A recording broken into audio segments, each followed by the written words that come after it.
All right, step 11, prospecting. Don't you love this word, prospecting?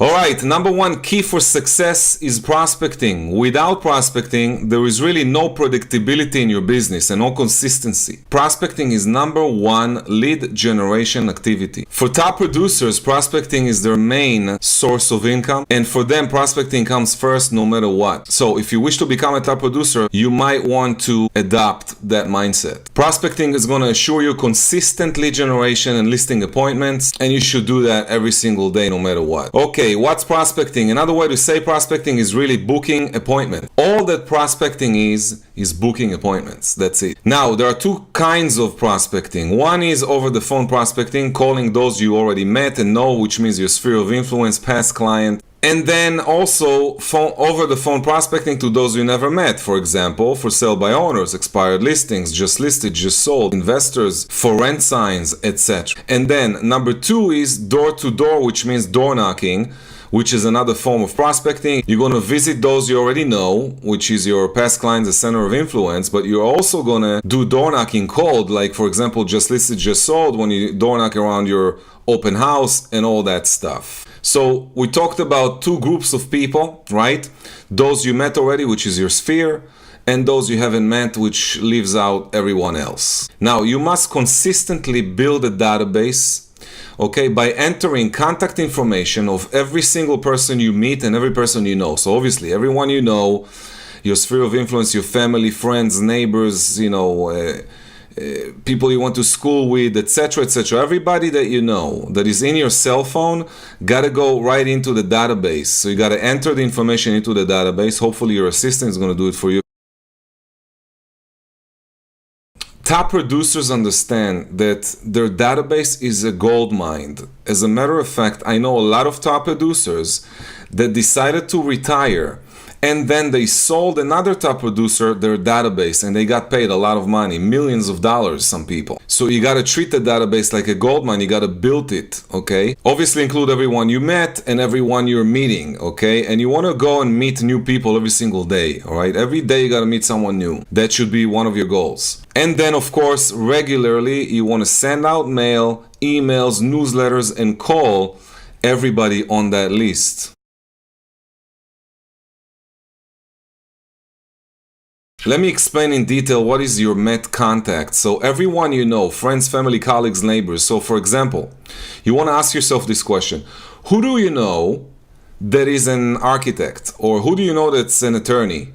And then names will pop up and you're going to write those names down, make sure they're in your database. Who do you know that works for an airline? Who do you know that works in advertising? Who do you know that works in alarms? Who do you know that is an appraisal? Okay, who do you know that is a doctor? Who do you know that's a mortgage broker? Okay, who do you know that owns a pet? Who do you know that is a plumber or restaurant owner? And you're just going to start asking these questions and writing things down, writing names down, and adding those names to your list. Now, the beginning stage, you don't want to worry about having all the information for these people. It's enough you have the names and phone numbers. Okay, some of them are old friends you haven't spoken to for many years. Maybe you don't have their phone numbers, but you can connect with them on Facebook. This is something you should do on social media and use social media to reconnect with people and retrieve their information from, for example, LinkedIn. So if you are reconnecting with someone on LinkedIn, when you go into their profile, normally you're going to have their email address, phone number, all, office address, etc. So you want to do that, create the list, put all the names down. Even if you don't have their email address, phone numbers, just make the list with all the names. And as you go along, start accumulating all these information.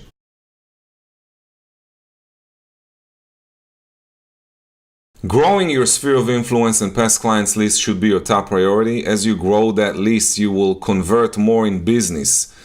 So more than 50% of your business is going to come from those people.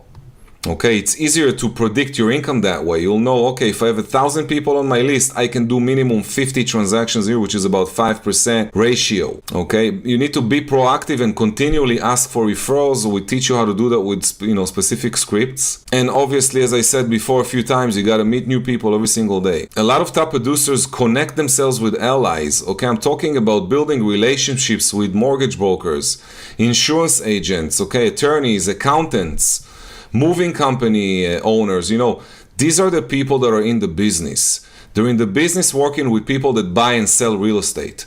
And you can get a lot of referrals from these people. You can do easily, if you know, for example, 5 accountants, every single accountant you know can easily give you 3, 4, 5 referrals every single year. So you want to build relationships with these people. You want to spend the time building these relationships. All right, let's talk about haven't met, for sale by owners, expired, just listed, just sold. All of these people you never met before. You will need to go now and meet with these people, and you need to have the conversations in place, meaning you got to know your scripts and dialogues. You got to internalize those scripts already, so you'll be able to go out there and prospect these people. In addition to that, obviously farming, investors, calling investors. How do you find investors? I'll give you one idea how I found a bunch of investors, and I did a lot of business with them. I was looking on Craigslist for rent by owner ads, and I started calling these people. So the first thing is I asked them if they want to sell their property instead of renting, and there is a specific script to use for that. And then I asked them, by the way, would you be interested in buying more investment properties in the area? I sent them a lot of listings of income producing properties, and I did many deals that way. Okay, also tax records. If you look through the tax records, you're going to have a lot of those tax records have people that still have their phone numbers there, and you can pick up the phone and call these people, and you'll be amazed how many deals, how many listings you can get just out of that. And then, of course, distress owners. We're talking about pre-foreclosures, foreclosure lists, and all that stuff that you can buy online very easily.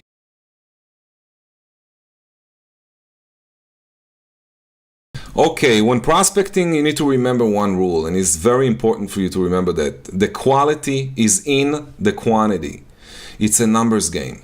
Okay, so the more people you call, the more contacts you're gonna make, the better chances you have of having someone answering the phone telling you, oh, it's funny you're calling me because last night me and my husband just spoke about selling our house. Why don't you come by tomorrow evening and tell us what the whole house is worth?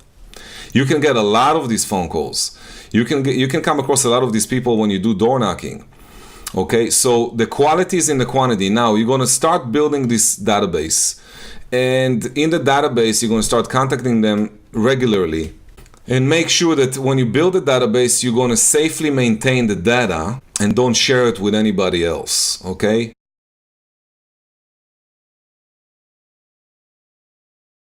Now, you're going to contact as many people as possible, and you want to follow up with as many people as possible. So the more follow-ups you do, the more contacts you make, the more referrals you're going to get.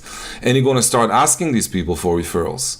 So remember, if you follow my plan, you should have about 5% conversion ratio, meaning if you have 1,000 people on your list, you should be able to close 50 deals a year just from that database. In addition to that, you will do more because you're going to call for sale by owners, you're going to go door knocking expired listings, you're going to do just listed, just sold, you're going to do private invitation, open houses.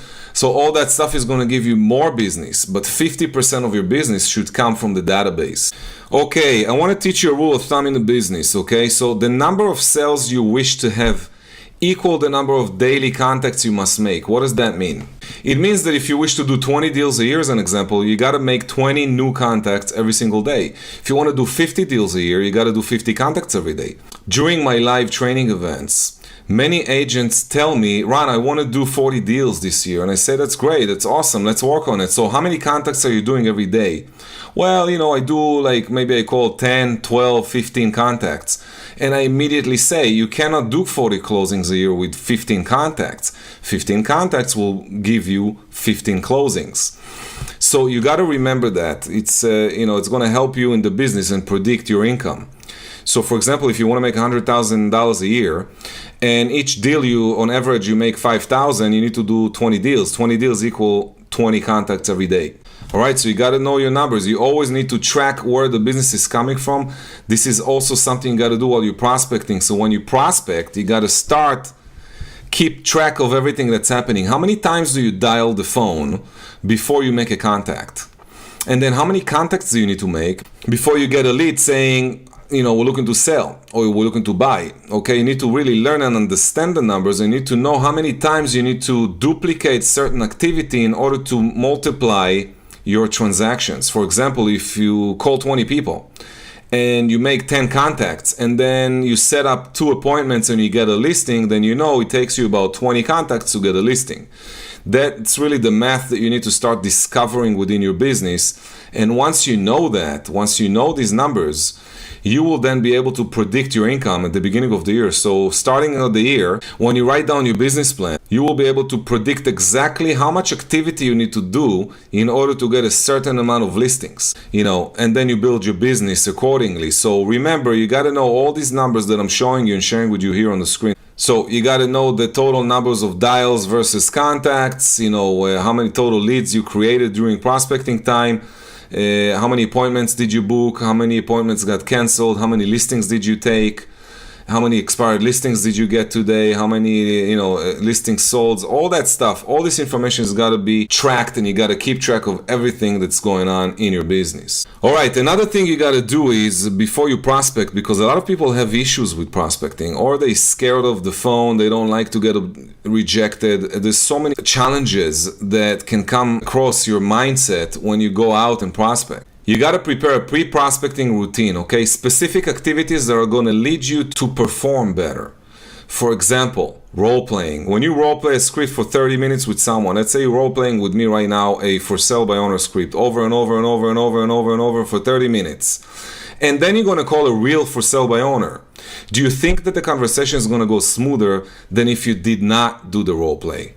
Of course. In addition to that, you want to listen to upbeat music for about 5 minutes before you start prospecting. Pump yourself up, dance, move around, create some energy. Okay, these are things that can help your mindset, change your body, change the way you move, get excited. These are things that will immediately change the energy and will bring you better results when you prospect. So when you're prospecting, always smile, always be excited, dress professionally, don't be dressed with pajamas while you're prospecting, okay? It's ridiculous. Some people do that. All right, you want to use scripts. Always use scripts. Follow your scripts. Pay attention to your energy when you're prospecting. Okay, it's good to take a 5-minute break every half an hour just to pay attention to the energy. Listen to music again, pump yourself up, go back on the phone. All right, pay attention to personality styles. When people pick up the phone, try to pay attention to the personality style based on what they say. You want to pay attention to the tonality, pronunciation, how they pronounce the words, their accent, their energy, their mood. And you want to mimic that in order to build rapport. So you got to be mimicking, mirror and matching over the phone and face-to-face when you do door knocking. As you go along, doing prospecting, doing that every single day, day by day, every single day, you do it for 1 year, 2 years, 3 years, you're going to reach a level that, you can go to any neighborhood and do some door knocking, okay, for maybe 2 hours, and you can get a listing in a neighborhood that you don't even know, okay, because you really have the skills down, you own the skills, okay? All right, now you can go on the website under resources and you can download all the different scripts, center of influence and past client script. Okay, we have that. For sale by owner, expired listings, just listed, just sold, door knocking, okay, investors, buyers. You can basically download and start memorizing all these scripts, handwrite them, do whatever it takes in order to internalize the scripts. Remember, the goal in prospecting is setting up an appointment. So you're not looking to sell a property, you're not looking to argue with people. You want to avoid selling and convincing. You just want to follow the script verbatim. You want to be cool and you want to focus on the outcome that is really setting up appointments. Remove your emotions. You should have 0 emotions, okay? Only focus on the numbers. It's a numbers game. Prospecting is a numbers game.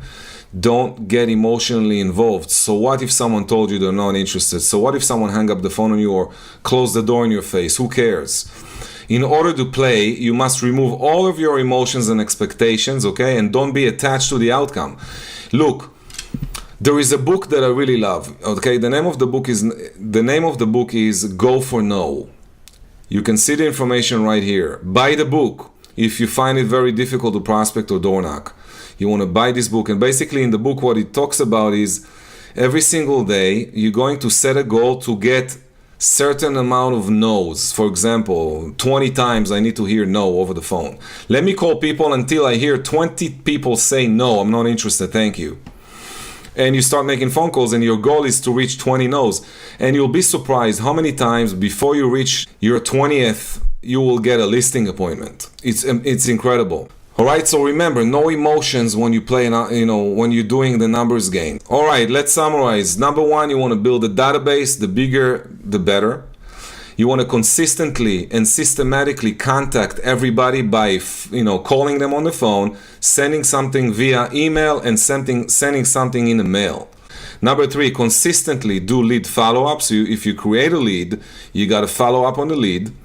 Number four, provide constant, outstanding customer service to every single person you work with, every buyer, every seller, every investor you work with. Always go the extra mile. And number five, consistently ask for referrals. So that's it. Step number 11. I'm going to see you again at step 12.